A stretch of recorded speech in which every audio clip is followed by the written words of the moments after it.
Hello and welcome to Storytelling Live. Happy New Year from STL to your own private hell. um, we're still in lockdown. We have passed our New Year's either safe or unsafe. Um, I, for one, am glad we're in this new year. I'm sure you are too. But a year or the date doesn't really matter much, does it? Or does it? Does the date matter? Or does the mind and mentality of the one and the many matter more? I think attitude matters more than the date. Mm. Because it is the new year, I have all my lights on, but because the new year has passed, maybe I should turn them out. And we'll have our traditional storytelling live lighting for, well, I don't know, till I changed again. So, how's this look? Oh boy. Oh my goodness gracious.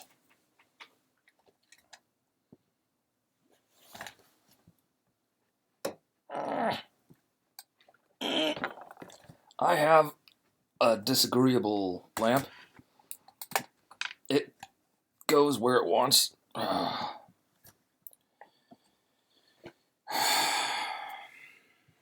leave our candles lit because we are together in spirit and in fire, right? Tonight begins our first of several weeks exploring the tale of Frankenstein and talking a little bit about the writer who wrote it and her family, and of course the Lake Geneva incident, the dream. A few people had nightmares. The way I understood it, and maybe I forgot it, maybe I don't remember it correctly, I'm not sure, but I believe they were out together in a little boat. And they were, or some of them were. They were at this, and we'll talk about the place too. They were at this chalet belonging, I believe, to the Byron family. And Polidori was there, and so I guess it was Mary and Percy Bysshe and Byron, Polidori, and maybe a couple other people. And they were out there having a tremendous time. And they were they had rowed a boat out into the middle of the lake, and there was this fateful thunderstorm. And it chased everybody indoors, and they were forced to make an early. It was a unexpected summer thunderstorm, and I think the rain continued or something like that, and they were forced inside and forced to play games, and so I guess they made up a story writing challenge. Beware the story writing challenge, because it could cause you to become irrevocably famous long past your years, and people will study your writing based on a crazy little fever dream for hundreds of years afterward. Well, so each section, I'm not going to go through this verbatim. I'm sorry to disappoint you. It's a tremendous book, and my point is to read us a sweet story to save us from COVID ennui, first and foremost, but to introduce us to the text, to allow us to sort of discuss the text and the writer and the stories. Um, and to introduce people who might not know about the book and the real writing inside that book, just to introduce people to the book. It's easily obtainable by digital media or physical media. And there are some wonderful editions. And of course, my favorite is the Norton Critical Edition with all the extra essays and cross-referencing.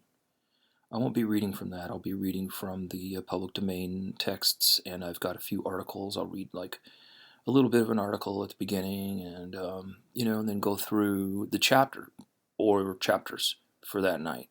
And I'll try not to go beyond 90 minutes each time. But I don't know how you feel about it, but for me, the writing is extremely compelling. And I spent part of my youth in Europe, and it made a great impression on me. And when I read this after my time in Europe, I realized that I had very special memories attached to some of the settings. Of course, it starts out in the frigid, icy north, and there's a young captain on a ship who is looking for some new trade passage and is determined as all hell to find out. And he runs into this mysterious man. And that mysterious man is looking for an even more mysterious man.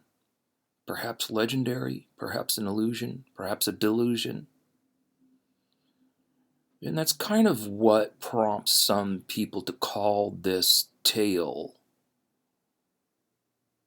to classify this tale as one of fractured ego, duality, the double, the self versus the self, self versus anti-self. All can be applied to this story, and the young captain meets Victor von Frankenstein, and or Victor Frankenstein, and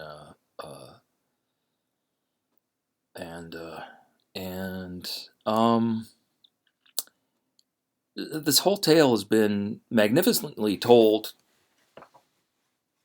inaccurately in the Karloff 30s version. James Whale.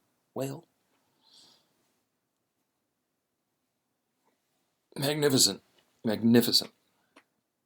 But improperly told. But it's just an idea, right, of the whole thing. And it's been tragically, cinematically, tragically maligned, perhaps for all time. I don't think there can. I guess I don't think that there can actually be an accurate film production of this. If you know of one, write to me and tell me. Appreciate it, and I'll check it out. But I guess we all have our faves and anti-faves, and perhaps somewhere out there, someone's going to say that De Niro is their favorite, and there probably are going to be great reasons why. Or perhaps the Branagh. Wasn't Branagh one? Or is that the one and the same? I don't know. Nevertheless,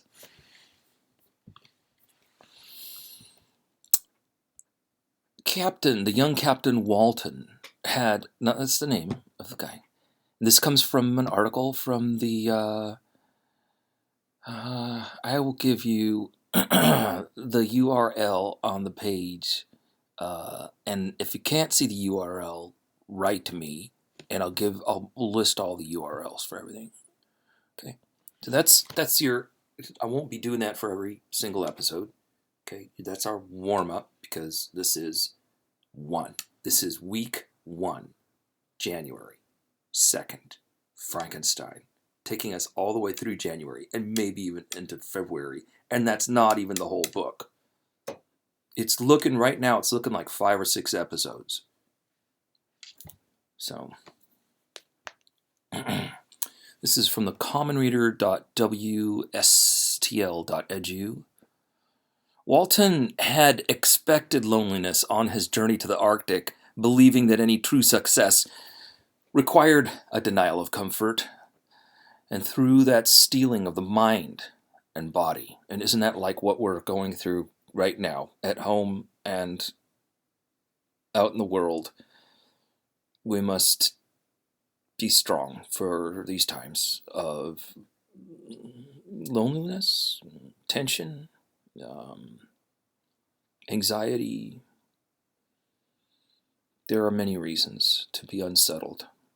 And once again, I hope these tales help us for a little while to be settled, to just have something to listen to, and we just put your head down and just get to cooking or get to your knitting or get to your painting and just listen to this story. And I've no more interruptions. Unless something extraordinary happens, then I'll definitely let you know. Walton had expected loneliness on his journey to the Arctic, believing that any true success required a denial of comfort, and through that, a steeling of the mind and the body. Steel, like S-T-E-E. Steel, the metal. Steeling of the mind and the body.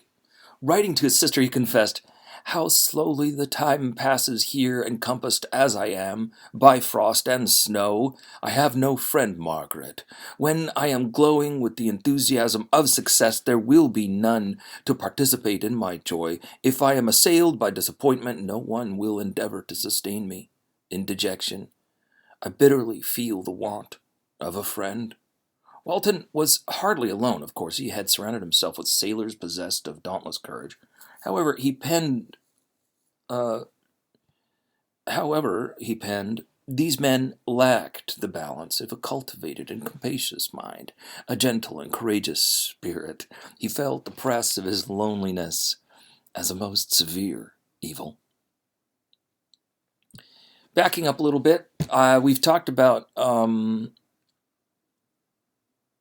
Gothic fiction a little bit, and Gothic fiction has particular tropes, particular consistencies.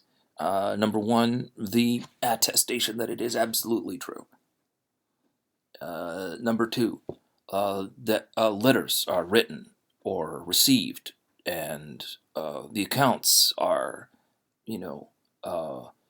dated and signed, and right, with the authenticity of the letter, a written letter.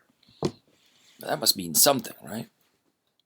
Well, it's like the Blair Witch Project, where they went out with a camera and everything was, taken on a camera, and you could see it was recording. The camera has this veracity. It's a newer, latter day signal of absolute veracity, truth. But also, it's absolutely true. There's the letters, and then there are some other things too here. They all have to have particular elements in order to be classified as Gothic fiction. It has to happen in a big old, stone-walled mansion with a cave and a basement and maybe in a crypt, as well. So, Gothic fiction began as a sophisticated joke. Horace Walpole first applied the word Gothic to a novel in the subtitle, A Gothic Story. That was The Castle of Otranto, published in 1764. When he used the word, it meant something like barbarous, as well as deriving from the Middle Ages. Walpole pretended that the story itself was an antique relic, providing a preface in which a translator claims to have discovered the tale, published in Italian originally in 1529 in the library of an ancient Catholic family in the north of England. The story itself, founded on truth, was apparently, 3 or 4 centuries earlier, according to the preface. Some readers were duly deceived by this fiction and grieved when it was revealed to be a modern fake. But this is fiction, my people.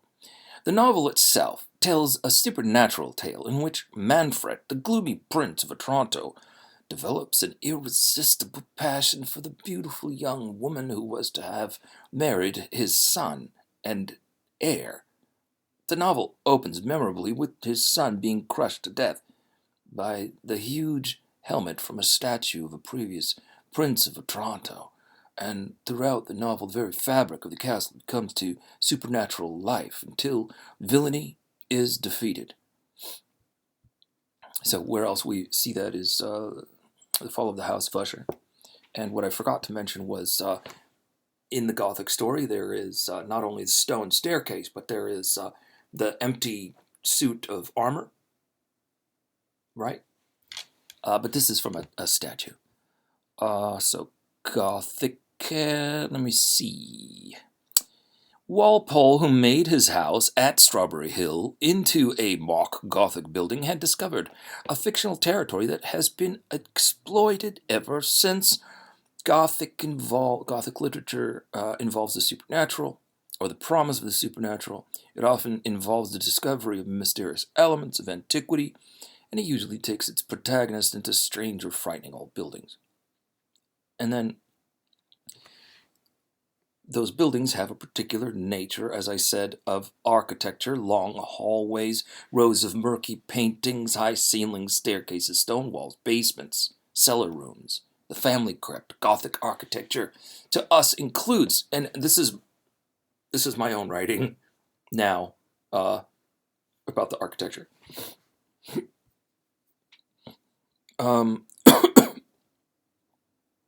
Gothic architecture to us includes the very era in which Gothic stories were first popularized at the turn of the 20th century, late 19th century, the very brink of modernity. Victorian mansions, velvet patterned scrolly wallpaper, candlelight or gas-fueled sconces, fish-scale shingles, spiderweb-leaded window panes, turret rooms, and of course, always basements. None of that actually appears in this story. What we have are old European towns, an old European family,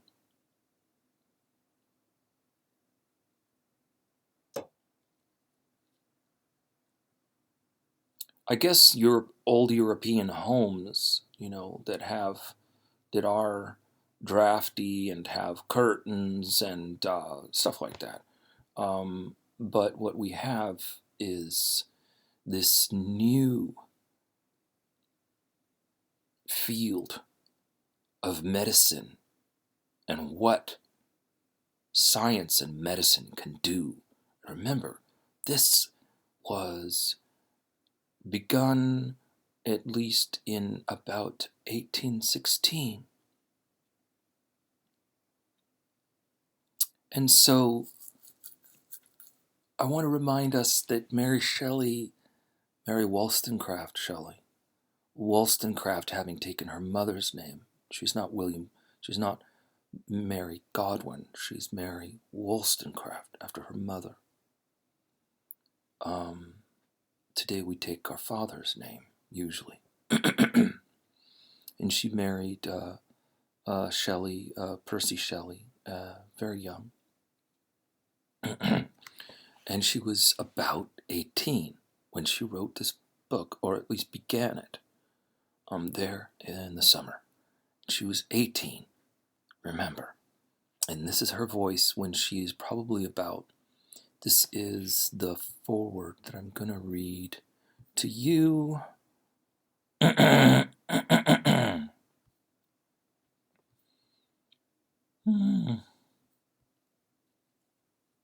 She might have written this a couple years later, so she might have been 20, maybe she was 22, something like that, right? Couldn't have been older than like 22 when she wrote these words. And this is the foreword. It is not singular that, as the daughter of two persons of distinguished literary celebrity, I should very early in life have thought of writing.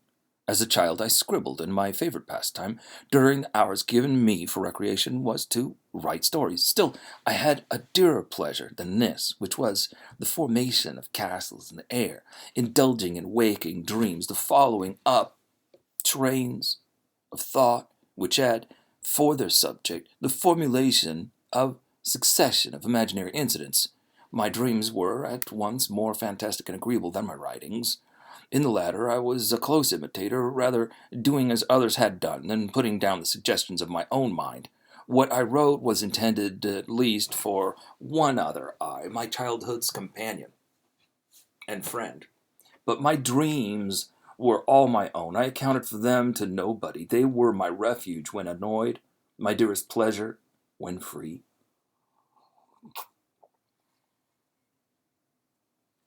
I lived principally in the country as a girl and passed a considerable time in Scotland. I made occasional visits to the more picturesque parts, but my habitual residence was on the blank and dreary northern shores of the Tay, near Dundee. Blank and dreary on retrospection, I call them. They were not so to me then. They were the area of freedom, and the pleasant region where, unheeded, I could commune with the creatures of my fancy. I wrote then, but in a most commonplace style. It was beneath the trees of the grounds belonging to our house, or on the bleak sides of the woodless mountains near, that my true compositions, the airy flights of my imagination, were born and fostered. She's already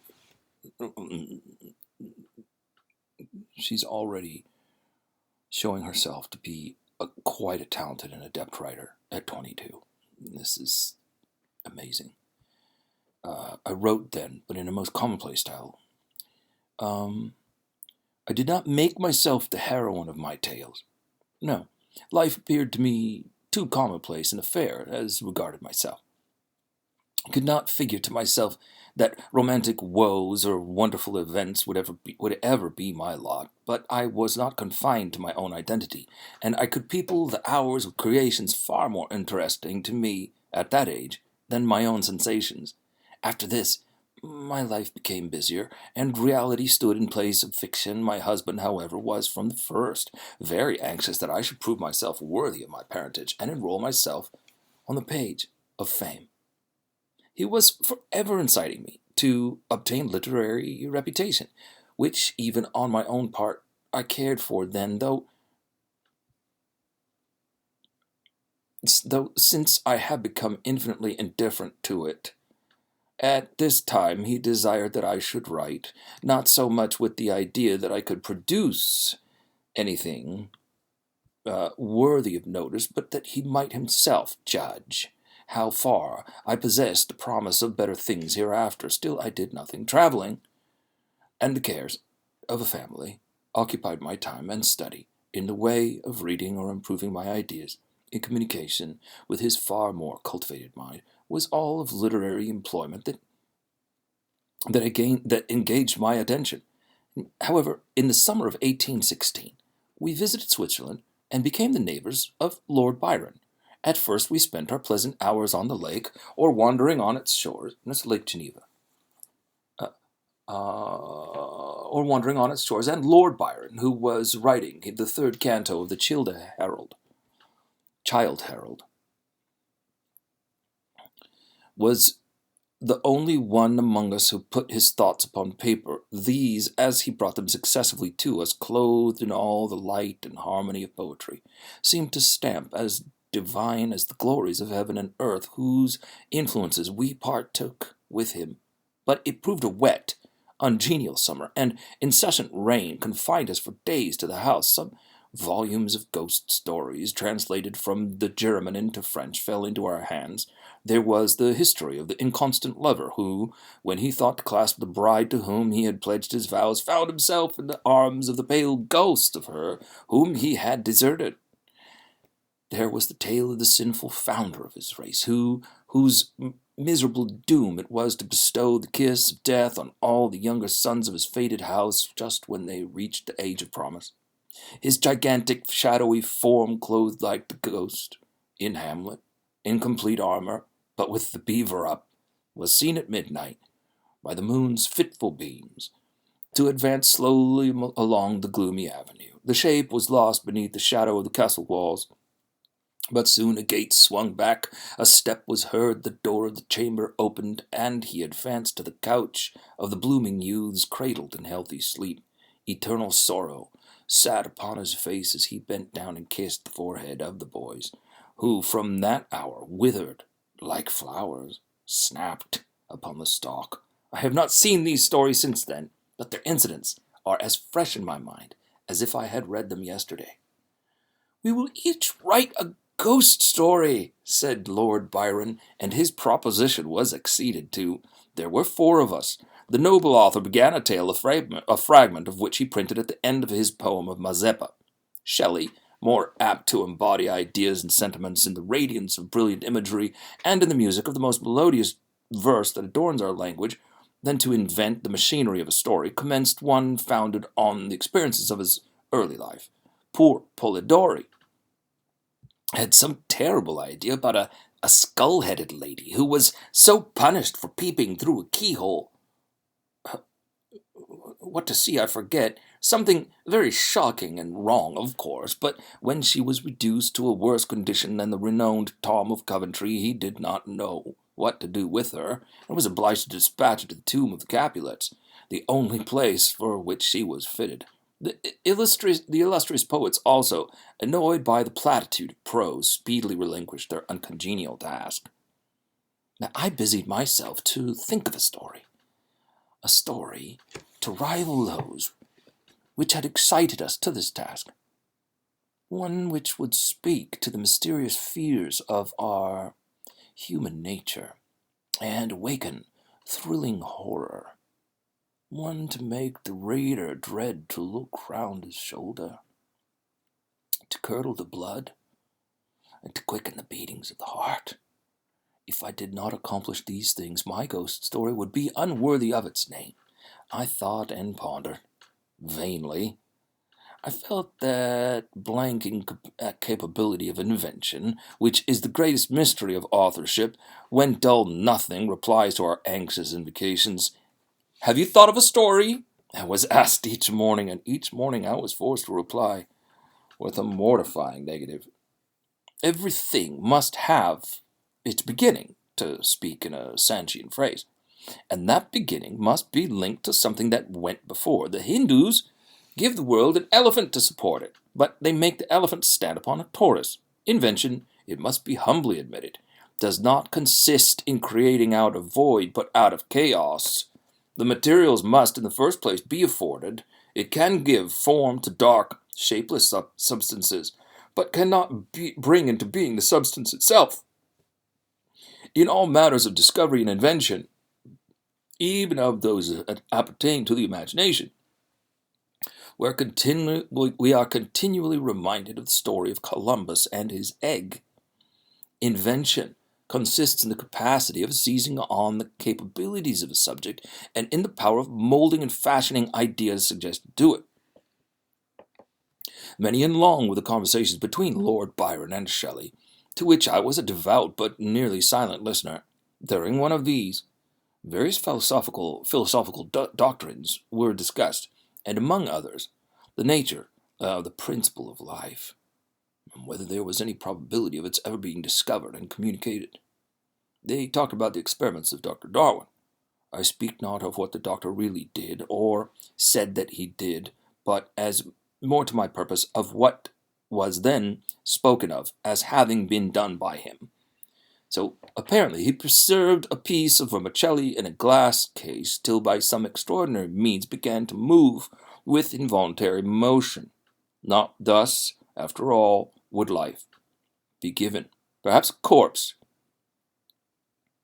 would be reanimated. Galvanism had given the token of such things. Perhaps the component parts of a creature might be manufactured, brought together, and endued with vital warmth.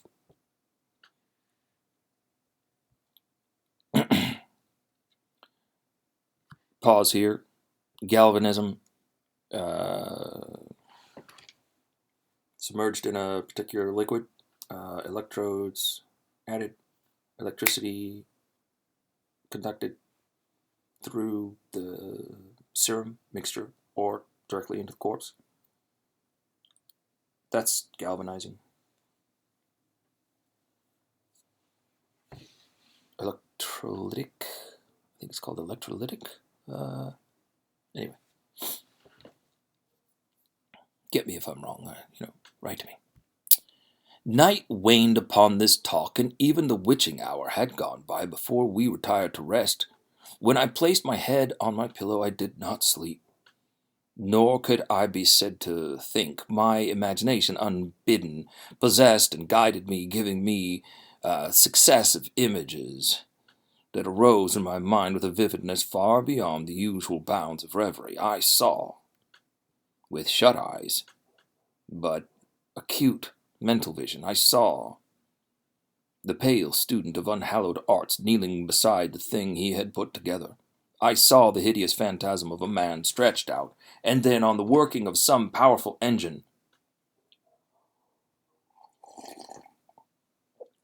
show signs of life. So, with it's electricity, like a generator, show signs of life.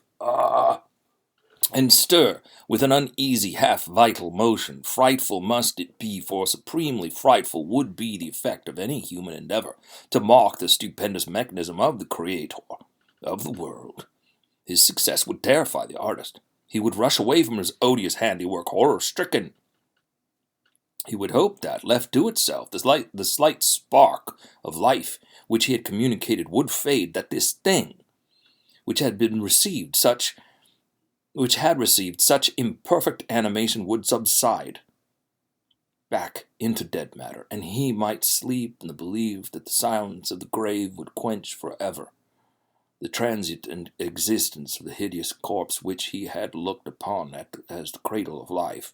He sleeps, but he is awakened, and he opens his eyes to behold the horrid thing that stands at his bedside, opening his curtains and looking on him with yellow, watery, but speculative eyes.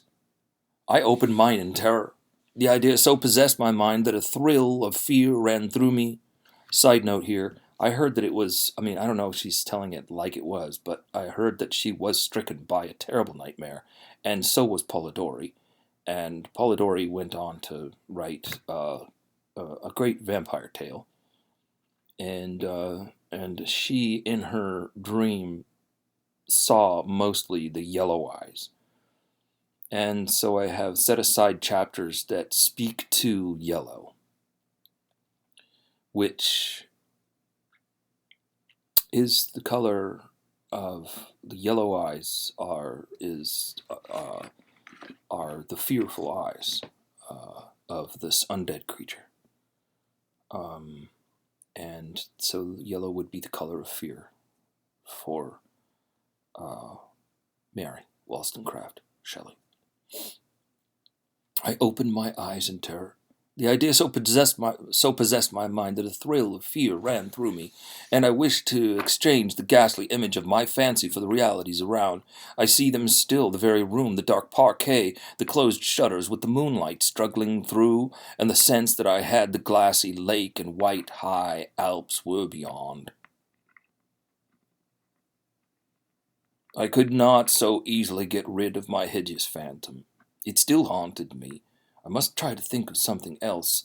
I recurred to my ghost story, my tiresome, unlucky ghost story. Oh, if only I could contrive one which would frighten my reader as I myself had been frightened that night. Swift as light and as cheering was the idea that broke upon me. I found it. What terrified me will terrify others, and I need only describe the spectre which had haunted my midnight pillow. On the morrow, I announced that I had thought of a story. I began that day with the words, "It was on a dreary night of November," making only a transcript of the grim terrors of my waking dream. At first I thought of but a few pages of a short tale, but Shelley urged me to develop the idea at a greater length. I certainly did not owe the suggestion of one incident, nor scarcely of one train of feeling, to my husband. And yet, but for his excitement, it would never have taken off. It would never have taken the form in which it was presented to the world. From this declaration, I must accept the preface. As far as I can recollect, it was entirely written by him. And now once again, I bid my hideous progeny to go forth and prosper. I have an affection for it was the offspring of happy days, when death and grief were but mere words, which found no true echo in my heart. Its several pages speak of many a walk, many a drive, and many a conversation when I was not alone, and my companion was one who in this world I shall never see more. But this is for myself. My readers have nothing to do with these associations. I will add but one word as to the alterations I have made. They are principally those of style. I have changed no portion of the story, nor introduced any new ideas or circumstances. I have mended the language, where it was so bald as to interfere with the interest of the narrative. And these changes occur almost exclusively in the beginning of the first volume. Throughout, they are entirely confined to such parts as are mere adjuncts to the story, leaving the core and substance of it untouched. Signed, M.W.S.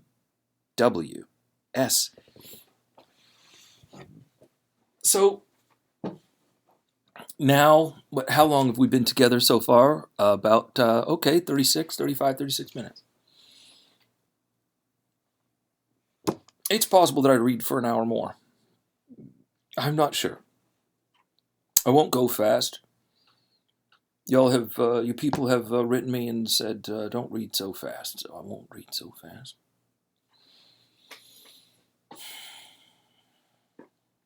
I see we lost 2 candles. Get comfortable, people.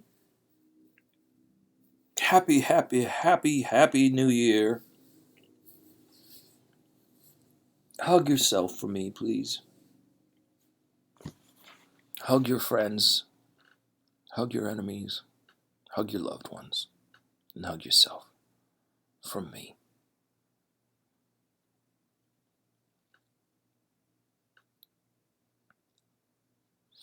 We have so much to read together. We have so much to do.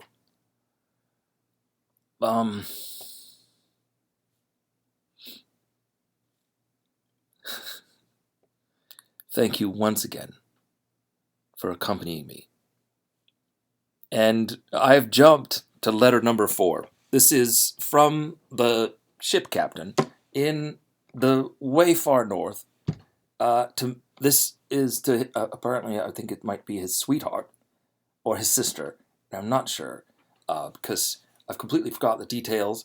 I prepared it and I studied it, and now that we're in action, I've forgotten all the important details, and that's great because we're going to discover them together. To Mrs. Seville in England. So strange an accident has happened to us that I cannot forbear recording it, although it is very probable that you will see me before these papers can come into your possession. Last Monday, July 31st, we were nearly surrounded by ice, which closed in the ship on all sides, scarcely leaving her the sea room in which she floated. Our situation was somewhat dangerous, especially as we were compassed round by a very thick fog. We accordingly lay to, hoping that some change would take place in the atmosphere and weather. About 2 o'clock the mist cleared away, and we beheld stretched out in every direction vast and irregular plains of ice, which seemed to have no end, and some of my comrades groaned, and my own mind began to grow watchful with anxious thoughts, when a strange sight suddenly attracted our attention and diverted our solicitude from our own situation. We perceived a low carriage, fixed on a sledge and drawn by dogs, pass onwards towards the north, at a distance of half a mile. A being which had the shape of a man, but apparently of gigantic stature, sat in the sledge, and guided the dogs. We watched the rapid progress of the traveler with our telescopes until he was lost among the distant inequalities of the ice. This appearance excited our unqualified wonder. We were, as we believed, many hundreds of miles from any land, but this apparition seemed to denote that it was not, in reality, so distant as we had supposed. Shut in, however, by the ice, it was impossible to follow his track, which we had observed with the greatest attention. About 2 hours after this occurrence, we heard the ground sea, and before night the ice broke and freed our ship. We, however, lay to till the morning, fearing to encounter in the dark those large loose masses which float about after the breaking up of the ice, I profited of this time to rest a few hours. In the morning, however, as soon as it was light, I went upon deck, and found all the sailors busy on one side of the vessel, apparently talking to someone in the sea.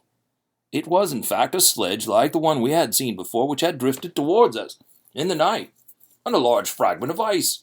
Only one dog remained alive. There was a human being with it, whom the sailors were persuading to enter the vessel. He was not, as the other travelers seemed to be, a savage inhabitant of some undiscovered island, but a European.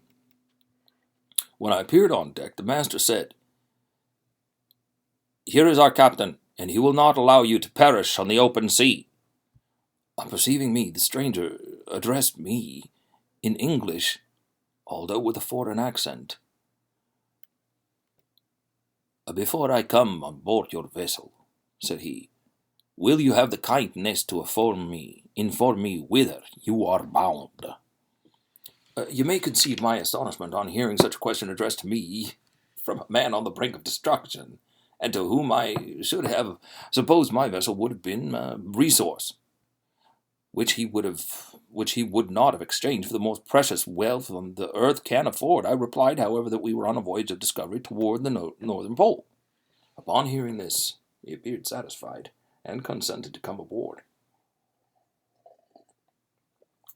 Good God, Margaret, if you had seen the man who thus capitulated for his safety, your surprise would have been boundless. His limbs were nearly frozen, and his body dreadfully emaciated by fatigue and suffering. Never I saw a man in so wretched a condition. We attempted to carry him into the cabin, but as soon as he had quitted the fresh air, he fainted. We accordingly brought him back to the deck and restored him to animation by rubbing him with brandy and forcing him to swallow a small quantity. As soon as he showed signs of life, we wrapped him up in blankets and placed him near the chimney of the kitchen stove. By slow degrees he recovered, and ate a little soup, which restored him wonderfully.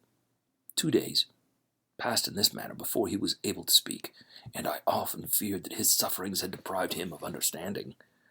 When he had in some measure recovered, I removed him to my own cabin, and attended on him as much as my duty could permit. I never saw a more interesting creature.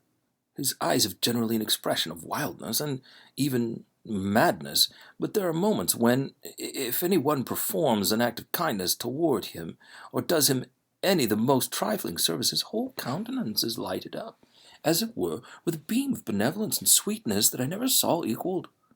But he's generally a melancholy and despairing, and sometimes he gnashes his teeth, as if impatient of the weight of woes that oppresses him.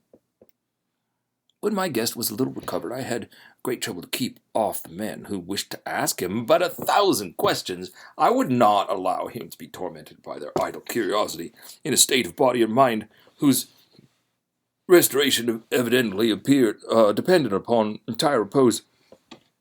Once, however, the lieutenant asked, why had he come so far upon the ice in so strange a vehicle?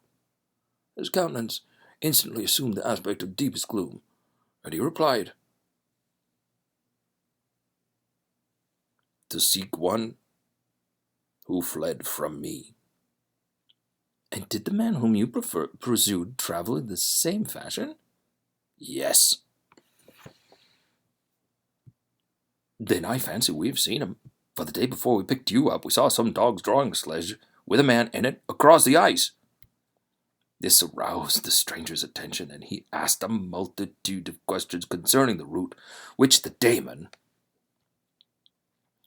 which I will from now on pronounce as demon, but it is written with an AE, as in Aesop, as in AE, right? But we'll say demon. We'll say demon. We're going to say demon instead of daemon. Demon. Which the demon, as he called him, had pursued. Soon after, when he was alone with me, he said, "I have doubtless excited your curiosity, as well as that of these good people, but you are too considerate to make enquiries. Certainly, it would indeed be very impertinent and inhuman in me to trouble you with any inquisitiveness of mine. And yet you rescued me from a strange and perilous situation. You have benevolently restored me to life. Soon after this,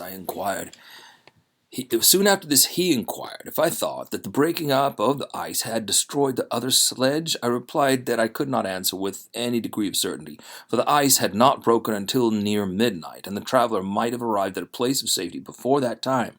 But of this I could not judge. From this time, a new spirit of life animated the decaying frame of the stranger. He manifested the greatest eagerness to be upon deck to watch for the sledge, which had before appeared, but I have persuaded him to remain in the cabin, for he is far too weak to sustain the rawness of the atmosphere. I have promised that some one should watch for him and give him instant notice if any new object should appear in sight. Such is my journal of what relates to this strange occurrence up to the present day. The stranger has gradually improved in health, but is very silent and appears uneasy when any one except myself enters his cabin. Yet his manners are so conciliating and gentle that the sailors are all interested in him, although they have had very little communication with him. For my own part, I begin to love him as a brother, and his constant and deep grief fills me with sympathy and compassion. He must have been a noble creature in his better days, being even now in wreck so attractive and amiable. I said in one of my letters, my dear Margaret, that I should find no friend in this wide, wide ocean. Yet I have found a man who, before his spirit had been broken by misery, I should have been happy to have possessed as the brother of my heart. I shall continue my journal concerning the stranger at intervals, should I have any fresh incidents to record. August 13th, 17 blankety blank. My affection for my guest increases every day. He excites at once my admiration and my pity to an astonishing degree. How can I see so noble a creature destroyed by misery without feeling the most poignant grief? He is so gentle, yet so wise. His mind is so cultivated. And when he speaks, although his words are culled with the choicest art, yet they flow with rapidity and unparalleled eloquence. He is now much recovered from his illness, and is continually on the deck, apparently watching for the sledge that preceded his own. Yet, although unhappy, he is not so utterly occupied by his own misery, but that he interests himself deeply in the projects of others. He has frequently conversed with me on mine, which I have communicated to him without disguise. He entered attentively into all my arguments in favor of my eventual success, and into every minute detail of the measures I have taken to secure it. I was easily led by the sympathy which he evinced to use the language of my heart, to give utterance to the burning ardor of my soul, and to say, with all the fervor that warmed me, how gladly I would sacrifice my fortune, my existence, my every hope to the furtherance of my enterprise. One man's life or death were but a small price to pay for the acquirement of the knowledge which I sought, for the dominion I should acquire and transmit over the elemental foes of our race. As I spoke, a dark gloom spread over my listener's countenance. At first I perceived that he tried to suppress his emotion. He placed his hands before his eyes, and my voice quivered and failed me. As I beheld, tears trickled fast from between his fingers. A groan burst from his heaving breast. I paused. At length he spoke, in broken accents. Unhappy man, do you share my madness? Have you drank also of the intoxicating draught? Hear me, and let me reveal my tale, and you will dash the cup from your lips. Such words, you may imagine, strongly excited my curiosity, but the paroxysm of grief that had seized the stranger overcame his weakened powers, and many hours of repose and tranquil conversation were necessary to restore his composure, having conquered the violence of his feelings. He appeared to despise himself for being the slave of his passion, and quelling the dark tyranny of despair, he led me again to converse concerning myself personally. He asked me the history of my early years. The tale was quickly told, but it awakened various trains of reflection. I spoke of my desire of finding a friend, of my thirst for a more intimate sympathy with a fellow mind than had ever fallen into my lot, and expressed my conviction that a man could boast of little happiness who did not enjoy this blessing. "I agree with you," replied the stranger. We are unfashioned creatures, but have made up, if one wiser, better, dearer than ourselves a friend ought to be, do not lend his aid to perfectionate our weak and faulty natures. Once I had a friend, the most noble of human creatures, and I am entitled, therefore, to judge respecting friendship. You have hope and the world before you, and you have no cause for despair. I can't do that accent forever. That's Dracula's accent. I'll be reading Dracula again, actually. I think it's fun. So, it's fun to play Dracula, but this is not Dracula. And you have no cause for despair, but I have lost everything, and cannot begin life anew. As he said this, his countenance became expressive of a calm and settled grief that touched me to the heart, but he was silent. And presently retired to his cabin. Even broken in spirit as he is, no one can feel more deeply than he does the beauties of nature, the starry sky, the sea, and every sight afforded by these wonderful regions seems still to have the power of elevating his soul from earth. Such a man has a double existence. He may suffer misery and be overwhelmed by disappointments. Yet, when he has retired into himself, he will be like a celestial spirit that has a halo around him, within whose circle no grief or folly ventures. Will you smile at the enthusiasm I express concerning this divine wanderer? You would not if you saw him.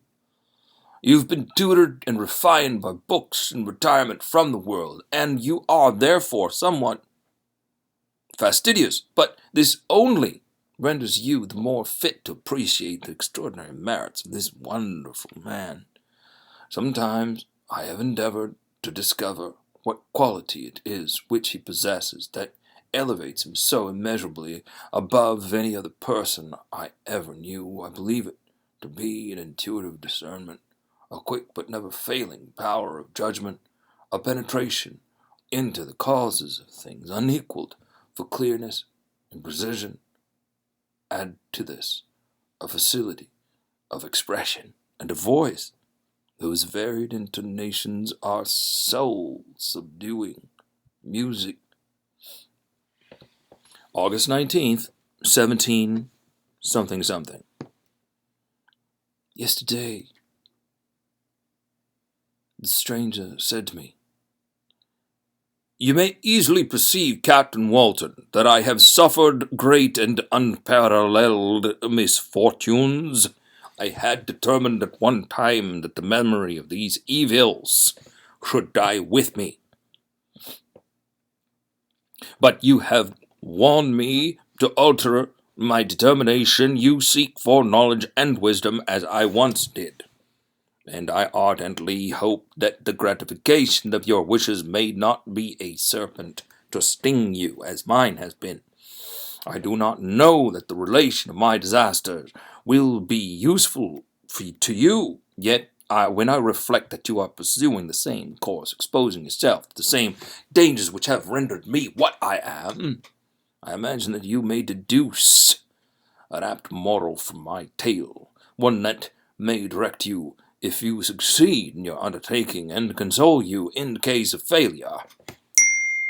Oops. Excuse me, sorry about the dinging. We are going to cut that out. Options.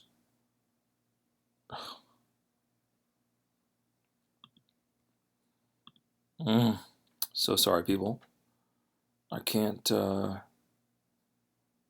shut that off. It's just a product of the technology, and I'm sorry. It's just I received a message. It's ridiculous. And how about you? And there's another. Okay.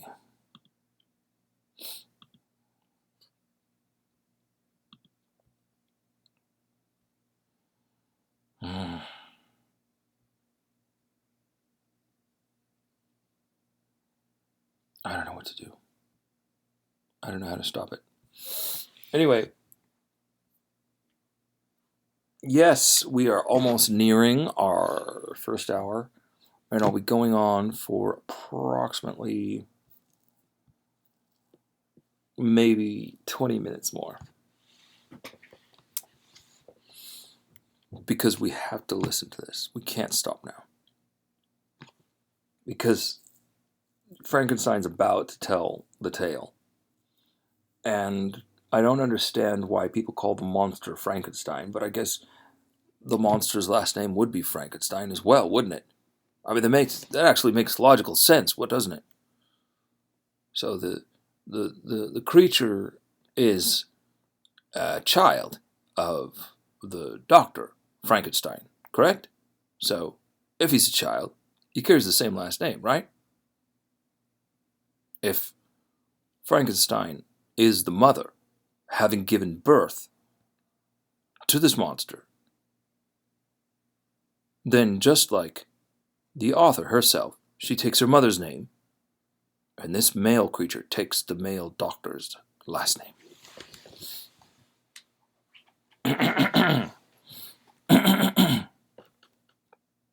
Excellent. Glad we have that sorted. Yes, I'm wearing my scarf. It's a little cold. It's downstairs. I enjoy it. Hopefully you are under the covers, deep under the covers.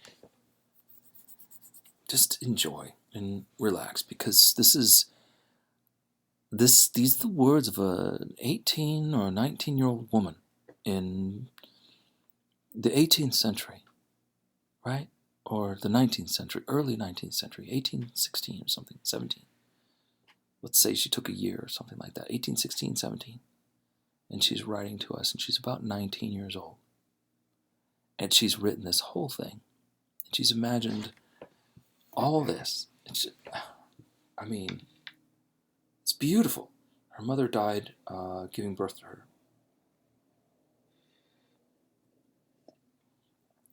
But her mother was an extraordinary woman. We'll talk about her too soon. Okay.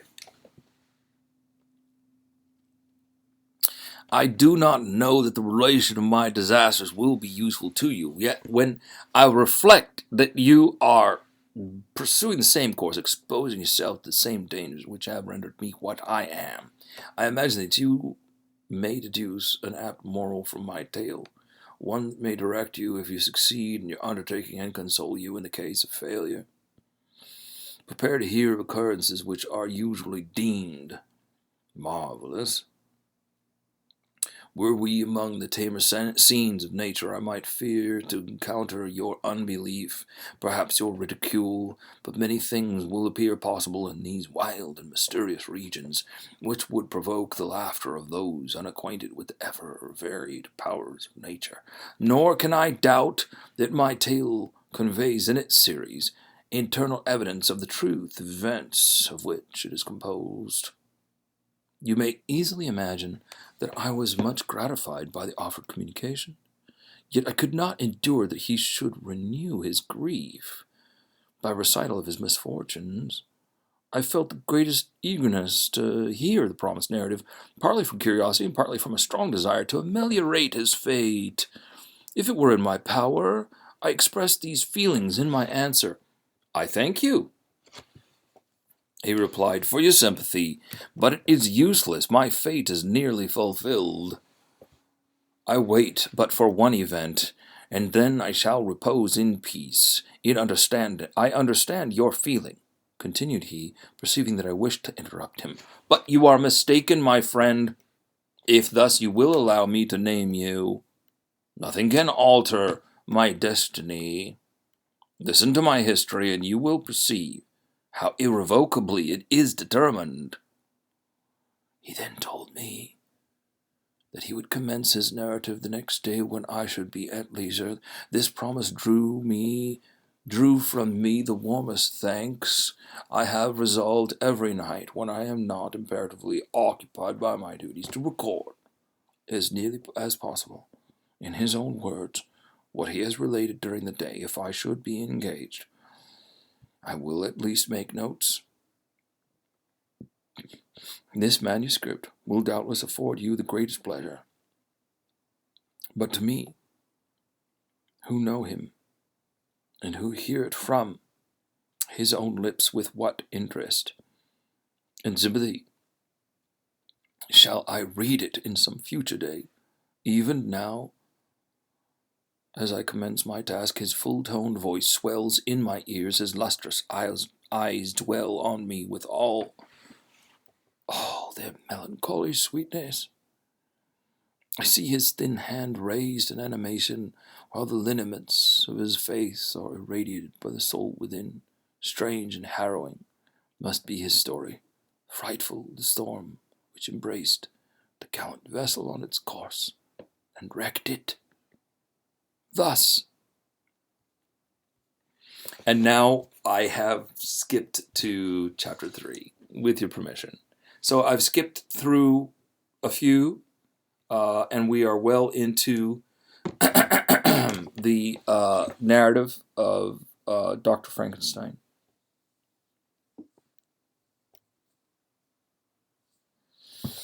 And we have only a few pages left. We only have about 4 pages left, yes? Whatever these pages mean to you, it's only 4 of them. I'm not sure exactly. And so we are in chapter 3. This should be 15 minutes or less. And this is Frankenstein's narrative. This is him telling his story about his youth. But I picked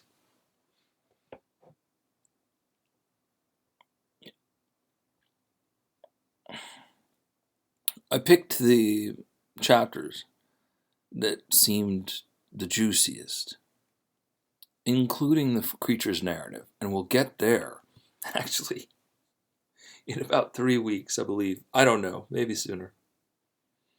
But it's all good. It's all really good. It's really good. It's intellectual, but it's also scary, and I'm just hoping that you're digging it. All right? Keep going. Keep going. Keep producing. Keep making your thing. If you're beading, maybe you're making a necklace, and maybe you're doing macrame, and maybe you're doing something. Maybe you're just in bed, maybe your eyes are closed, maybe they're open. Just relax and listen to chapter 3. When I had attained the age of 17, my parents resolved that I should become a student at the University of Ingolstadt. I had...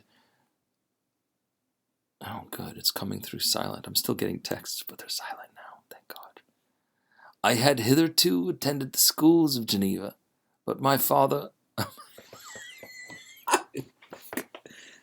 I'm getting a lot of texts right now. I don't know why. It's ridiculous. Anyway, I had hitherto attended the schools of Geneva, but my father thought it necessary, for the completion of my education, that I should be made acquainted with other customs than those of my native country.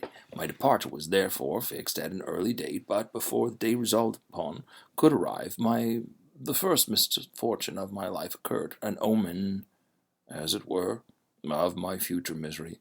Elizabeth had caught the scarlet fever. Her illness was severe, and she was in the greatest danger. During her illness, many arguments had been urged to persuade my mother to refrain from attending upon her. She had at first yielded to our entreaties, but when she heard that the life of her favourite was menaced, she could no longer control her anxiety. She attended her sick bed. Her watchful attentions triumphed over the malignity of the distemper. Elizabeth was saved, but the consequences of this imprudence were fatal to her preserver. On the third day, my mother sickened. Her fever was accompanied by the most alarming symptoms, and the looks of her medical attendants prognosticated the worst event. On her deathbed, the fortitude and benignity. Jeebus.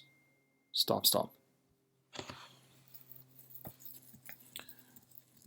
On her deathbed, the fortitude and benignity of this best of women did not desert her. She enjoined the hands of Elizabeth and myself. My children, she said, my firmest hopes of future happiness were placed upon the prospect of your union. This expectation now be the consolation of your father. Elizabeth, my love, you must supply my place to my younger children. Alas, I regret that I am taken from you, and happy and beloved as I have been, is it not hard to quit you all? But these are not thoughts befitting me. I will endeavour to resign myself cheerfully to death, and will indulge a hope of meeting you in another world. She died calmly, and her countenance expressed affection even in death. I need not describe the feelings of those whose dearest ties are rent by that most irreparable evil, the void that presents itself to the soul, and the despair that it is exhibited on the countenance. It is so long before the mind can persuade itself that she, whom we saw every day, and whose very existence appeared upon a part of our own, can have departed forever, and the brightness of a beloved eye can have been extinguished, and the sound of a voice so familiar and dear to the ear can be hushed, never more to be heard. These are the reflections of the first days. But when the lapse of time proves the reality of the evil, then the actual bitterness of grief commences. Yet from whom has not that rude hand rent away some dear connection? And why should I describe a sorrow which all have felt and must feel? The time at length arrives when grief is rather an indulgence than a necessity, and the smile that plays upon the lips, although it may be deemed sacrilege, is not banished. My mother was dead, but we still had duties which we ought to perform. We must continue our course with the rest, and learn to think ourselves fortunate, whilst one remains whom the spoiler has not seized. My departure for Ingolstadt, which had been deferred by these events, was now again determined upon. I obtained from my father a respite of some weeks. It appeared to me sacrilege so soon to leave the repose akin to death of the house of mourning, and to rush into the thick of life. I was new to sorrow, but it did not the less alarm me. I was unwilling to quit the sight of those that remained to me, and above all I decided to see my sweet Elizabeth, in some degree, consoled. She indeed veiled her grief, and strove to act the comforter to us all. She looked steadily on life, and assumed its duties with courage and zeal. She devoted herself to those whom she had been taught to call her uncle and cousins. Never was she so enchanting as at this time, when she recalled the sunshine of her smiles and spent them upon us. She forgot even her own regret in her endeavours to make us forget. The day of my departure at length arrived.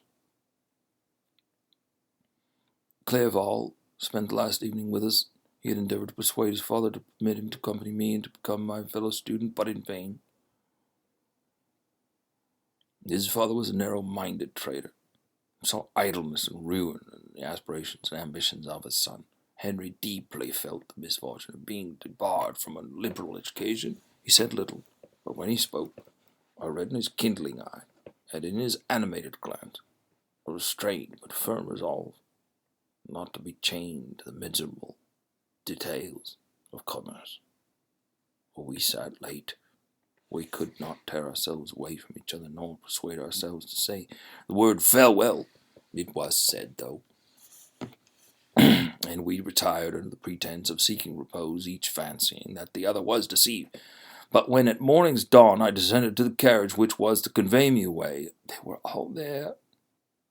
My father to bless me, Clerval to press my hand once more, my Elizabeth to renew her entreaties that I would write often, and to bestow the last feminine attentions on her playmate and friend. I threw myself into the chaise which was to convey me away, and indulged most melancholy reflections. I who had ever been surrounded by amiable companions and continually engaged in endeavoring to bestow mutual pleasure. I was now alone. At the university whither I was going, I must form my own friends and be my own protector. My life had hitherto been remarkably secluded and domestic, and this had given me invincible repugnance to new countenances. I loved my brothers, Elizabeth and Clerval, and these were the old familiar faces, but I believed myself totally unfitted for the company of strangers. Such were my reflections as I commenced my journey, but as I proceeded, my spirits and hopes rose. I ardently desired the acquisition of knowledge. I had often, when at home, thought it hard to remain during my youth cooped up in one place, and had longed to enter the world and take my station upon other human beings. Now my desires were complied with, and it would indeed have been my folly to repent. I had sufficient leisure for these and many other reflections during my journey to Ingolstadt, which was long and fatiguing.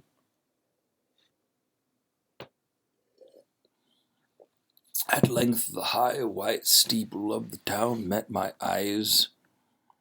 I alighted and was conducted to my solitary apartment to spend evenings as I pleased. The next morning I delivered my letters of introduction and paid a visit to some of the principal professors. Chance, or rather the evil influence of the angel of destruction, which exerted omnipotent sway over me from the moment I turned my reluctant steps from my father's door, led me first to Dr. Mr. Krempy, professor of natural philosophy. He was an uncouth man, but deeply imbued with the secrets of his science. He asked me several questions concerning my progress in the different branches of science appertaining to natural philosophy. I replied carelessly, and partly in contempt, mentioned the names of my alchemists as the principal authors I had studied. The professor stared. "Have you," he said, "really spent your time in studying such nonsense?" I replied in the affirmative. "Every minute," continued Mr. Krempy with warmth. "Every instant that you have wasted on those books is utterly and entirely lost. You have burdened your memory with exploded systems and useless names. Good God, in what desert land have you lived, where no one was kind enough to inform you that these fancies, which you have so greedily imbibed, are 1,000 years old, and as musty as they are ancient? I little expected in this enlightened and scientific age to find a disciple of Albertus Magnus and Paracelsus. My dear sir, you must begin your studies entirely new." So saying, he stepped aside and wrote down a list of several books treating of natural philosophy which he desired me to procure, and dismissed me After mentioning that in the beginning, sorry. In the beginning of the following week, he intended to commence a course of lectures upon natural philosophy and its general relations, and that Mr. Walton, a fellow professor, would lecture upon chemistry. Damn it. Would lecture upon chemistry the alternate days that he omitted. I returned home not disappointed, for I have said that I had long considered those authors useless whom the professor reprobated, but I returned not at all more inclined to recur to these studies in any shape. Mr. Krempe was a little squat man with a gruff voice and repulsive countenance. The teacher therefore did not prepossess me in favor of his pursuits. In rather a too philosophical and connected a strain. Perhaps I have given an account of the conclusions I had come to concerning them in my early years. As a child, I had not been content with the results promised by modern professors of natural science, with a confusion of ideas only to be accounted for by my extreme youth and my want of a guide in such matters. I have retrod the steps of knowledge upon the paths of time, and exchanged the discoveries of recent inquirers for the dreams of forgotten alchemists. Besides, I had a contempt for the uses of modern natural philosophy. It was very different when the masters of the science sought immortality and power. These views, although futile, were grand, but now the scene was changed. The ambition of the inquirer seemed to limit itself to the annihilation of those visions on which my interest in science was chiefly founded. I was required to exchange chimeras of boundless grandeur for realities of little worth. Such were my reflections during the first 2 or 3 days of my residence at Ingolstadt, which were chiefly spent in becoming acquainted with the localities and the principal residents in my new abode. But as the ensuing week commenced, I thought of the information which Mr. Krempe had given me concerning the lectures, and although I could not consent to go and hear that little conceited fellow deliver sentences out of a pulpit, I recollected what he had said of Mr. Walton, whom I had never seen, as he had hitherto been out of town. Partly from my curiosity, partly from idleness, I went to the lecturing room, which Mr. Walton entered shortly after. This professor was very unlike his colleague. He appeared about 50 years of age, but with an aspect expressive of the greatest benevolence. A few grey hairs covered his temples, but those at the back of his head were nearly black. His person was short but remarkably erect, and his voice was the sweetest I had ever heard. He began his lecture by a recapitulation of the history of chemistry, and the various improvements made by different men of learning, pronouncing with fervour the names of the most distinguished discoverers. He then took a cursory view of the present state of the science and explained many of its elementary terms. After having made a few preparatory experiments, he concluded with the panegyric upon modern chemistry, the terms of which I shall never forget. And it goes as thus. The ancient teachers of this science, said he, promised impossibilities and performed nothing.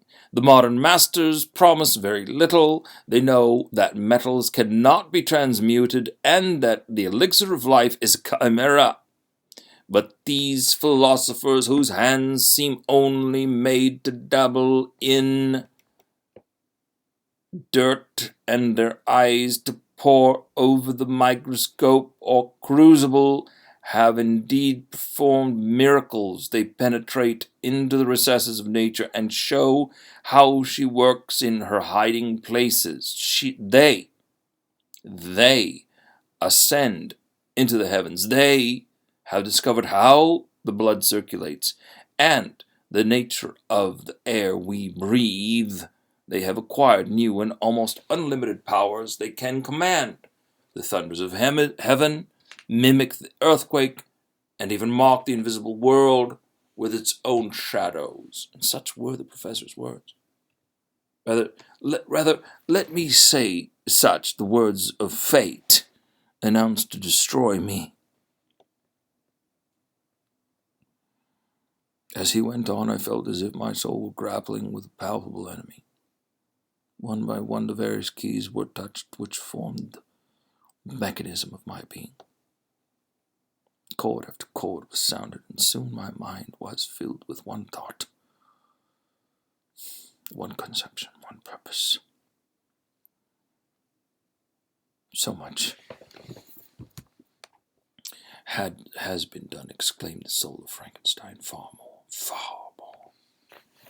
will I achieve. Treading in the steps already marked, I will pioneer a new way, explore unknown powers, and unfold to the world the deepest mysteries of creation. I closed not my eyes that night. My internal being was in a state of insurrection and turmoil. I felt that order would thence arise, but I had no power to produce it. By degrees, after the morning's dawn, sleep came. I awoke. My yesternight's thoughts were as a dream. There only remained a resolution to return to my ancient studies, and to devote myself to a science for which I believed myself to possess a natural talent. On the same day, I paid Mr. Walton a visit. His manners in private were even more mild and attractive than in public, for there was a certain dignity in his mien during the lecture, in which his own house was replaced by the greatest affability and kindness. I gave him pretty nearly the same account of my former pursuits as I had given to his fellow professor. He heard with attention the little narration concerning my studies, and smiled at the names of Cornelius Agrippa and Paracelsus, but without the contempt that M. Krempe had exhibited. He said, "These were men whose indefatigable zeal modern philosophers were indebted for.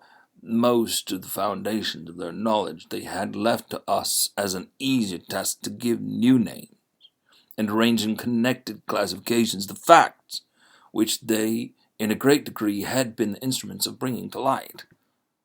The labors of men of genius, however erroneously directed, scarcely ever fail in ultimately turning to the solid advantage of mankind." I listened to his statement, which was delivered without any presumptions or affectation, and then added that his lecture had removed my prejudices against modern chemists. I expressed myself in measured terms, with the modesty and deference due from a youth to his instructor, without letting escape inexperience in life would have made me ashamed any of the enthusiasm which stimulated my intended labor. I requested his advice concerning the books I ought to procure. "I am happy," said Mr. Waldman, "to have gained a disciple. And if your application equals your ability, I have no doubt of your success. Chemistry is that branch of natural philosophy in which the greatest improvements have been and may be made. It is on that account that I have made it my peculiar study, but at the same time I have not neglected the other branches of science. A man would make but a very sorry chemist if he attended to that department of human knowledge alone. If your wish is to become really a man of science, and not merely a petty experimentalist, I should advise you to apply every branch of natural philosophy, including mathematics." He then took me into his laboratory and explained to me the uses of his various machines, instructing me as to what I ought to procure, and promising me the use of his own when I should have advanced far enough in the science not to derange their mechanism. He also gave me the list of books which I had requested, and I took my leave. Thus ended a memorable day to me, for it decided my future destiny. And that's it for week 1 of Frankenstein.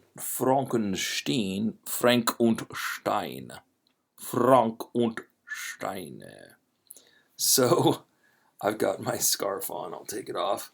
Thank you so much for listening. I'll see you next week with more adventures in the mind. Please be well. Be healthy. Take care. These are special times. These are more mixed up times. We don't know what's happening with the virus or the politics or the antidote or the economy. Please have a wonderful evening. Have a nice night. Have sweet dreams. And may you sleep the entire night and wake up refreshed and beautiful and healthy and energetic in the morning. That's the best anyone can wish to anyone at these times. Thank you, and good night.